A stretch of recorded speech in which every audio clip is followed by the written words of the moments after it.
But in a situation where you find not necessarily tribal or regional. I have said that.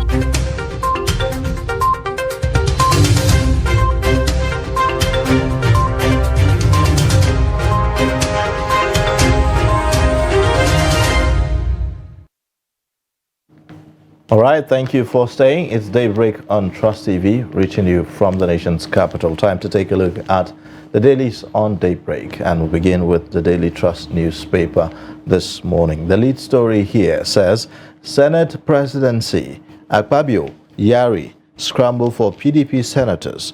It has the riders, opposition reps-elect meet, strategize to produce speaker. You'd find also APC, NWC meet today. All that on page 4 of the Daily Trust newspaper. Yesterday, we saw the pictorial of the commissioning, President Muhammadu Buhari commissioning the 748 units of Federal Housing Authority estate in Zuba, Abuja, and that's the pictures there you are seeing.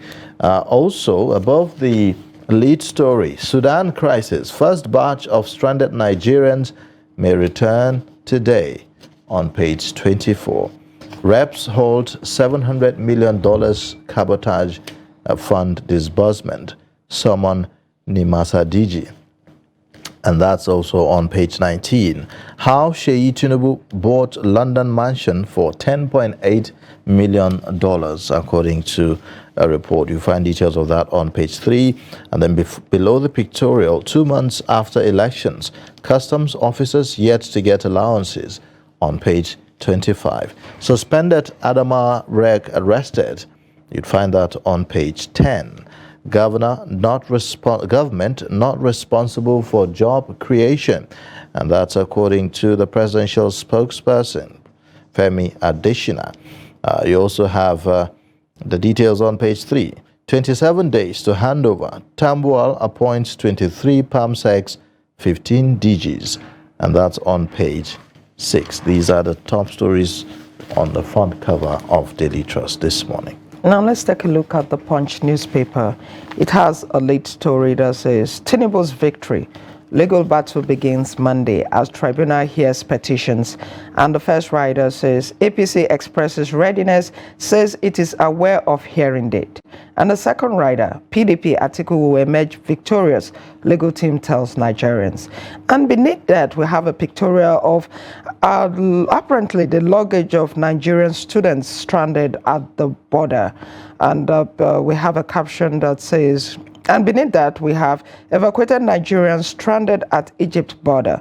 Biamila orders probe. We also have 792 Nigerians abducted in first quarter report. This is according to a report. Ogun Rep-elect activists clash in traffic over broken car mirror. We also have, I have delivered on change agenda. This is coming from the president.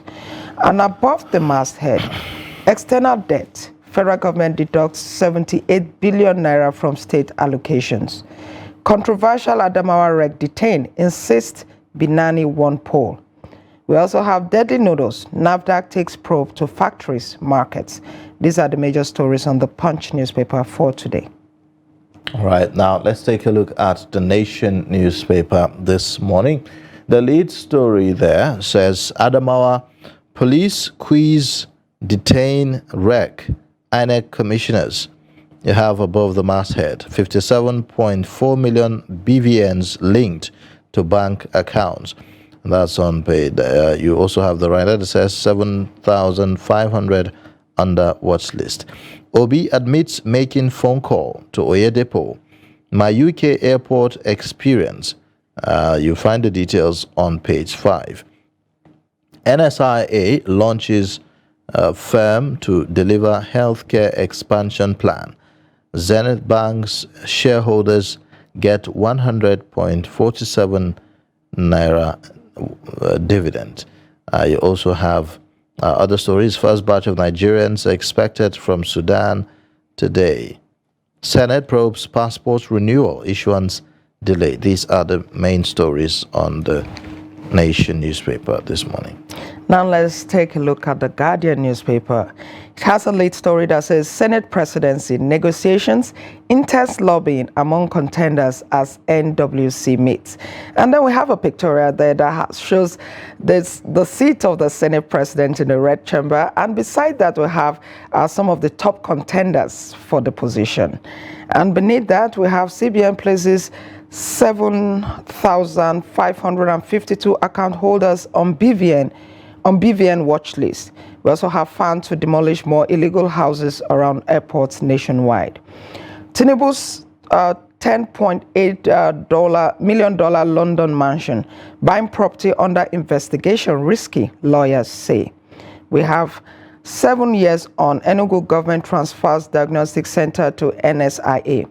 Beneath that, Fintry Hills arrest of fleeing Adamawa wreck 2 weeks after. We also have crisis rocks appear assembly as members impeach speaker. And just above that, Sudan crisis, lawmakers summon Onyema, Dabiri, NEMA officials. These are the major stories on the Guardian newspaper. All right, now let's take a look at the Vanguard newspaper this morning for some more stories. The lead story says, no regrets declaring Binani winner, says Adamawa wreck. It has police arrest, grill him in Abuja. Investigations continue. Other officials fingered under interrogation. I didn't collect 2 billion naira bribe. Yunusa Ari says that bribe allegation, social media hype. You also have above the masthead, Buhari OK's partial exclusion of Finance Ministry from TSA. Zenith Bank's shareholders approve 100.47 billion naira dividend. World Press Freedom Day. NGE task incoming government on safety of journalists. Oshibajo, symbol of national unity, says Buhari. Go on, governors, others. Well, you have other stories above. CBN to audit e-payment system. Watch list 572 bank customers. Other stories, Abia Assembly boils as 2 speakers emerge. Ekwere Madu, temper justice with mercy. Reps, ECOWAS Parliament urge UK government. Sudan, second batch of Nigerian evacuees arrive Port Sudan. NSIA launches 2 companies to deliver health care plan.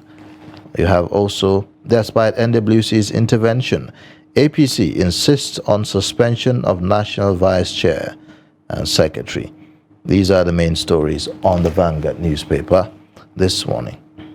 Well, this is the last one, so let's get perspectives to some of the stories that we are looking at this morning. We have Ben Sherman, the former Director of News, Voice of Nigeria, with us here in the studio. First of all, I'll say Happy World Press Freedom Day, if there's anything like that. Well, at least Nigeria has that freedom of the press, almost to a fault, because situations where you can call the president any name, Yes. in some other countries it is forbidden. It's like a god, a demigod somewhere that you cannot. But in Nigeria, we describe the president, we say all sorts of things. All right. I think there is freedom in Nigeria. Well, we will discuss that, and that's arguable, is debatable, because I'm sure that when you meet some other people, share their experiences, they will tell you that freedom is not there. But let's talk about what's before us this morning. Yesterday, we saw several appeals. We saw appeal by the House of Representatives and the ECOWAS Parliament for the UK government, or the UK judiciary, to temper justice with mercy, calling for prerogative of mercy to be invoked in his case and in his matter, even as we await the final, sentencing on the 5th of May. Yeah, that's in 2 days. In 2 days' time. So there's a lot of call. We saw that Vanguard is taking that story. You could hear one of the lawmakers yesterday in the House of Reps almost moving to tears while he was making that where he was moving for that motion. What do you make of what has happened, really? Yeah, I think that it is right for some people to cry for clemency on behalf of the former Senate President and his family. Here we are, a man trying to save his own daughter's life, and someone volunteering, but at the point some people say it went bad, it was not handled well, and that it is against the British law, a kind of. So we expect that with this plea, former President Obasanjo actually started it, and I think that the president-elect, President Buhari too, bearing in mind that they are always friends of London or 10 Downing Street, I think that it is time that they join in the cry to ensure that Okweremadu gets, the Okweremadus get some soft landing. Yes, they've they ran foul of the law, but there should be some way out of this so that it serves as deterrent. And if actually it is passed, they're going to spend 10 years in jail. Do you think that it's possible that, okay, even if they insist on punishing them, they could send them to Nigeria to serve their term out instead of actually staying there?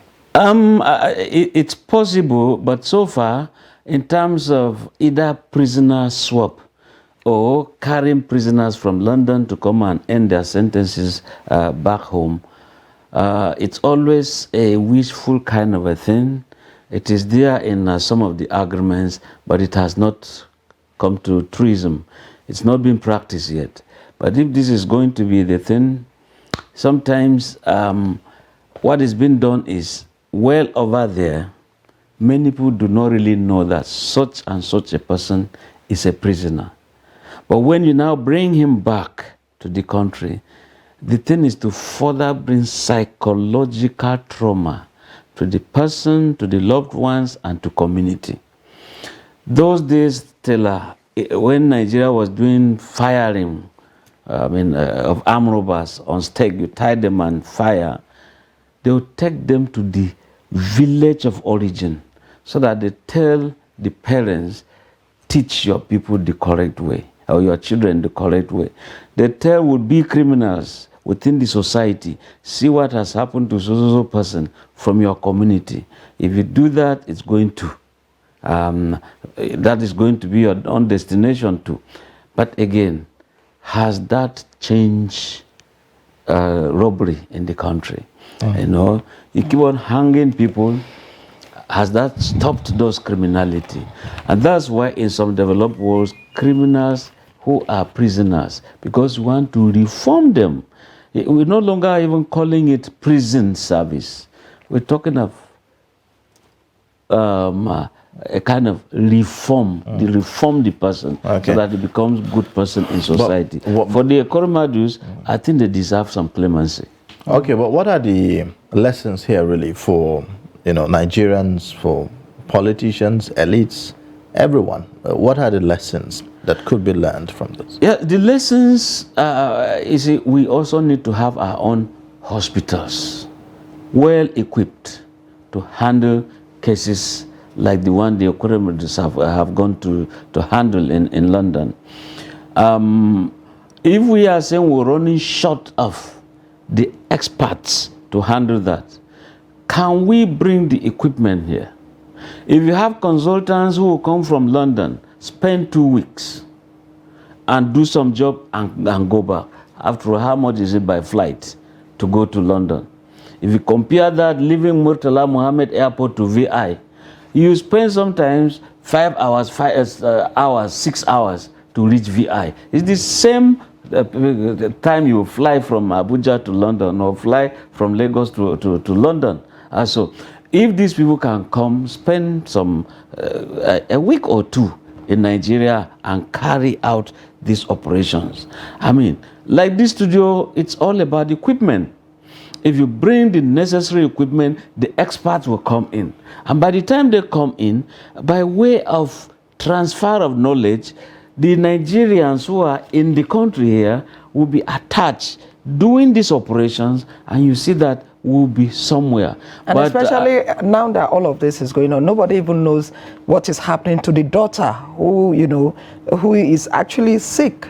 Exactly, and that's the more reason why the media, I think they should pay attention to the daughter too. Even though some will say she's already sick, why would you want to bring her to limelight?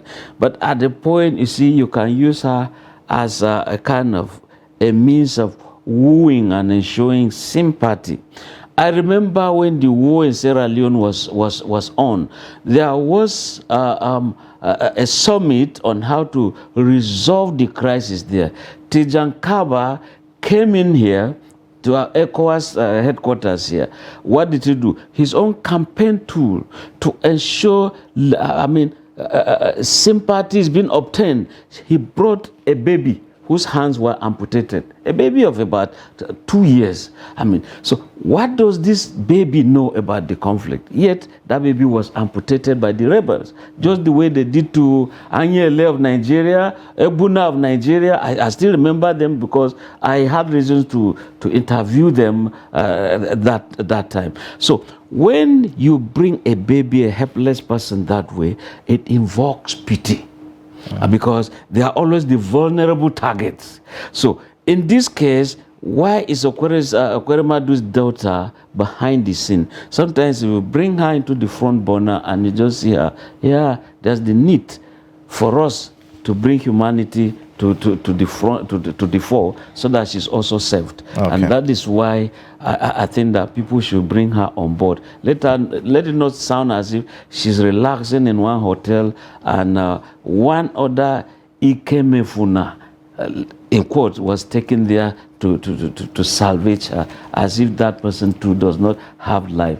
But if that runs far of the British law, then we'll look at our own law. What does it say? If the law permits this kind of transplant, let us simply have the hospitals here.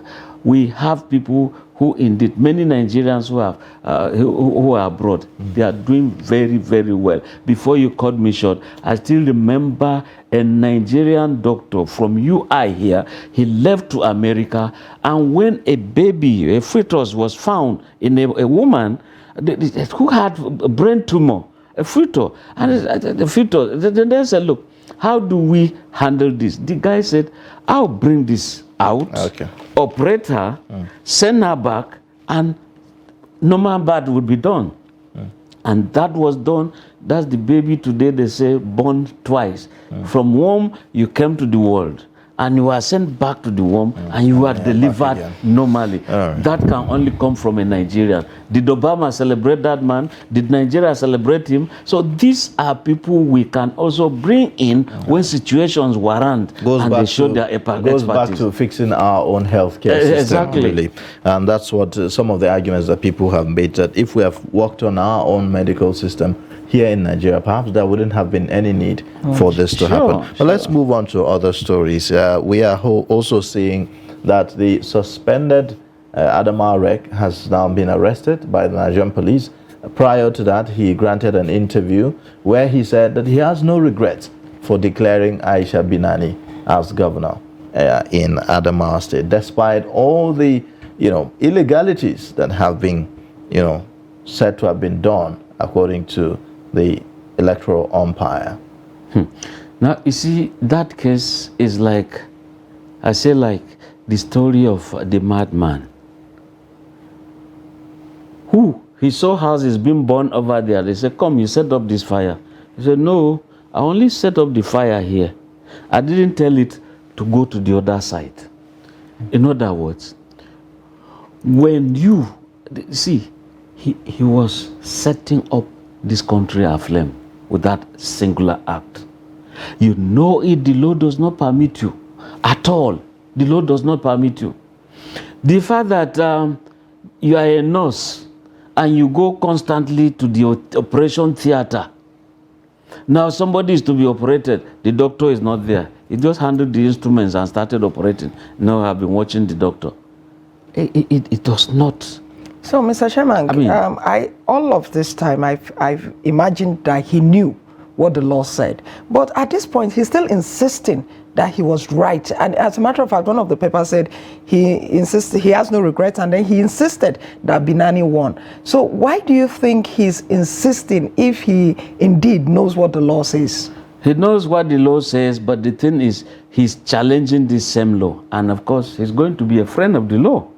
If he knew he did everything right, why was it that when the police were looking for him, he did not go to the police to say, here I am? But was it really so missing? much pressure. There But was so really much pressure. I mean, what is been missing? If you are in the motor park and they are looking for you somewhere, of course you are missing legally. You are legally. But when you surrender, you turn yourself in, of course, you know you are wanted. And when you are declared wanted, your name is at stake. And so it's for him to go there. And in fact, I expected that right from that level. When a man, you know, a returning officer will sit down, invite every press, and say, this is the time, and they'll all be there. You now announce with figures. But this man, it was even when the security operatives had, see, they got up to walk out of the venue, that he stood up before microphones. This incident happened on the 16th because the supplementary election held on the 15th. Why did it take so long before the police could arrest him? It takes so long because also the police at the point they were doing a kind of a seesaw game. For them to say INEC has not written a formal complaint for him to be arrested. I mean, right from the point of declaring that unwholesome, that unwanted, that miscalculated result, I think he ought to have been arrested right from there, before the policemen or civil defense guys that were there. That guy wanted to cause mayhem to society, and thank God INEC renounced, rejected him, and simply said, come. What you have done is a nullity, is illegal, it's null and void. It cannot hold water. You only simply fetch water in a basket, so it won't hold anything. It's to no effect. And that is why today he has to account for those actions, who indeed helped him. When you say you didn't collect billions, okay, or billion, okay, was it that there is something in that place? At the point you say, Infantry didn't give me money, oh, Binani didn't give me money. All these things, they say a lot about your personage. It says a lot about you, your family, your courage, your career. And of course, when some people are saying, look, you are fasting, Muslims are fasting, and you are engaged in this thing between you and Allah. Is this thing being done correctly?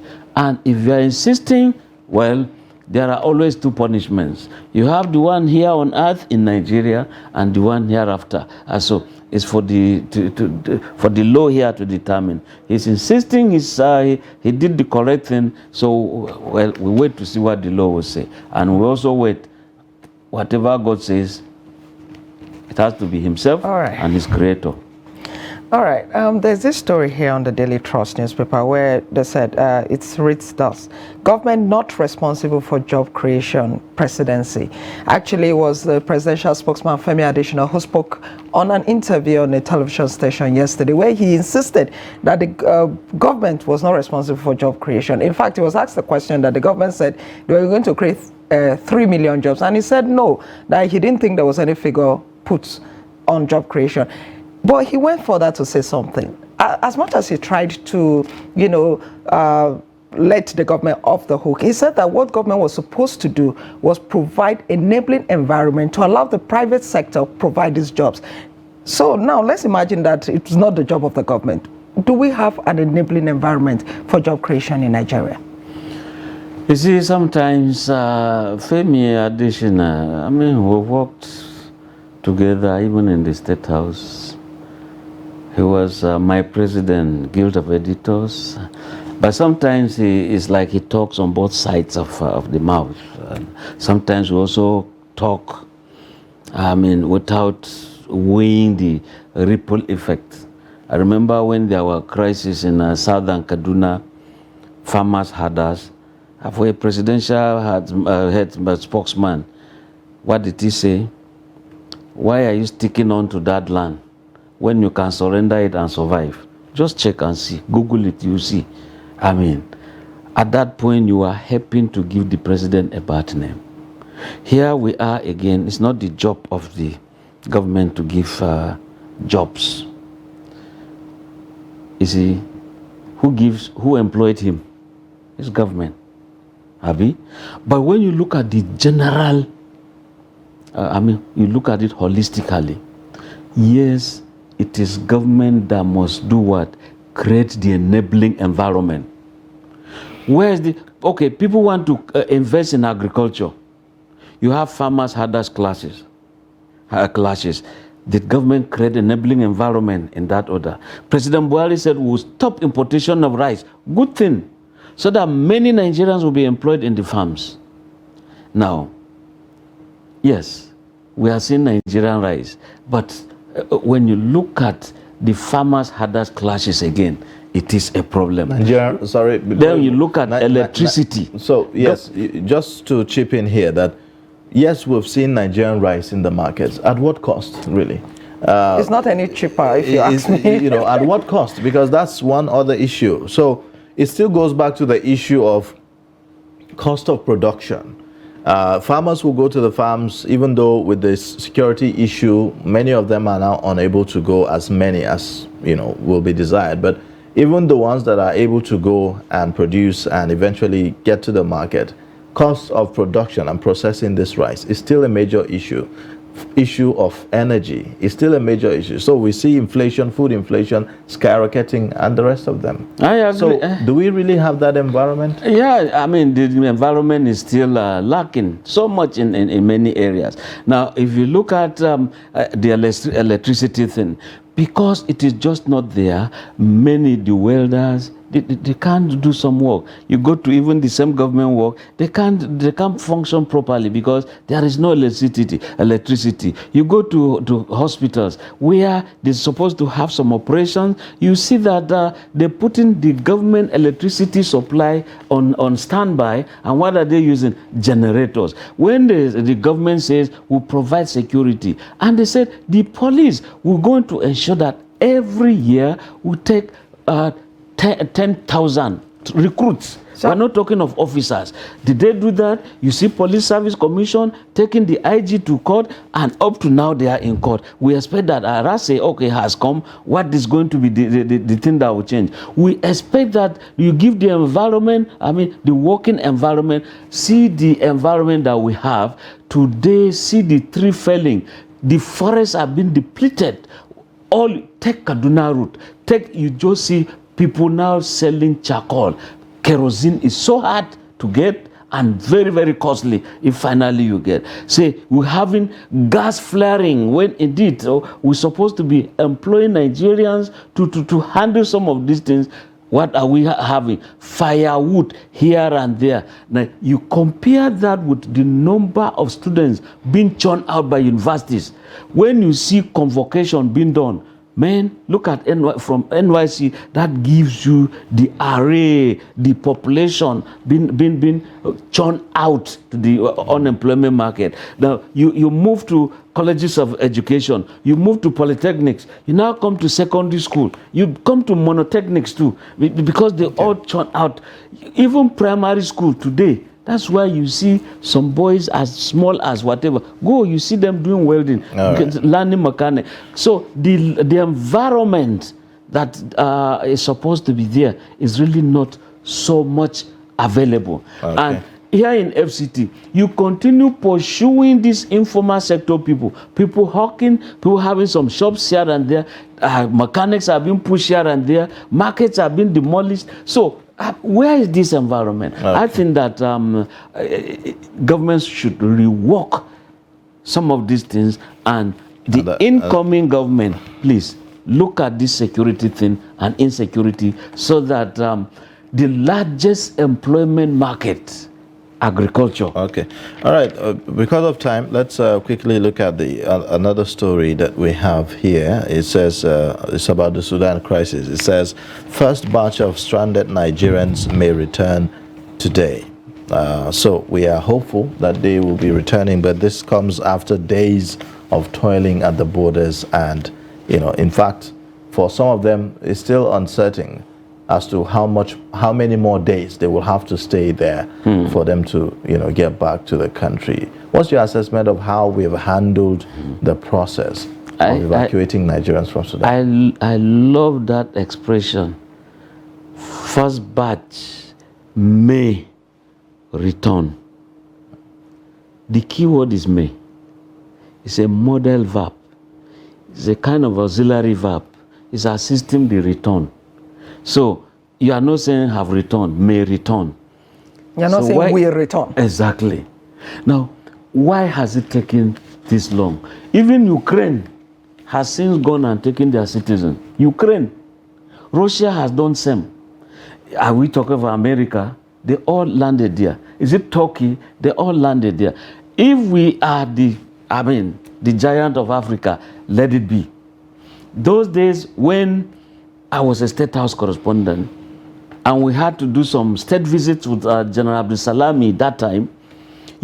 When he was always meeting with Nigerian community, you find people requesting, "Sir, it is hard here. Some of us want to go back home, even to get money to buy tickets, to get money and carry our loads. We don't have." And what will he do? We're sending in the C-130 Hercules plane. The Air Force was involved, and they go and evacuate them. Now, why is it that the Air Force is not being used today? It's only in Nigeria. No, the Air Force aircraft is in Egypt. Yes. Just that our people are unable to get into Egypt. Good. And only in Nigeria that you hear that one of the buses caught fire. I don't really understand. What's this misfortune that is always around us? What is happening?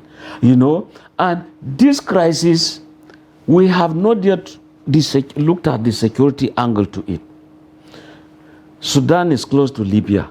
If President Buhari has always been saying that the arms we have in here, that Boko Haram, ISWAP, and these terrorists are using, they are mostly from Libya. Now Libya is next to Sudan, border-wise. Now, if you leave Sudan, you enter Central African Republic. Next is Cameroon and Chad. Chad again is a border for smuggling, international. Then from Libya, you enter Chad. And the point of convergence is around Gamborungala. The place is Fotakol. Just after one bridge like this. We went there with General Buratai those days, and they interpreted the maps. So you have, yes, presence of soldiers there, and we expect that at this point, chiefs of defense of countries around these areas, the multinational joint task force should be up and doing now, because we don't know the consequences yet. We spoke about the madman who will set fire here, and the wind will carry it to the other town. You say, I set my fire here, I didn't say it should go to that place. We should begin to interpret this situation. What is it? Any good omen for us, any bad omen for us? The security agencies should be on top of the game. And we expect the National Assembly give them the money. And when the president approves, please let finance, audit, release this money. Because every single bullet fired is dollars. All right, thank you so much. Well, thank you, Ben Sherman, the former director of news, for joining us on Daybreak and giving us your perspectives on the trending stories at the moment. Thank you very much. My pleasure. Well, we'll take a short breather now, and then when we return, top of the hour, we'll take a look at the headlines and our discussion of the day. Join us again. But in a situation where you find that a person look like the same, Not necessarily tribal or regional. but I have said that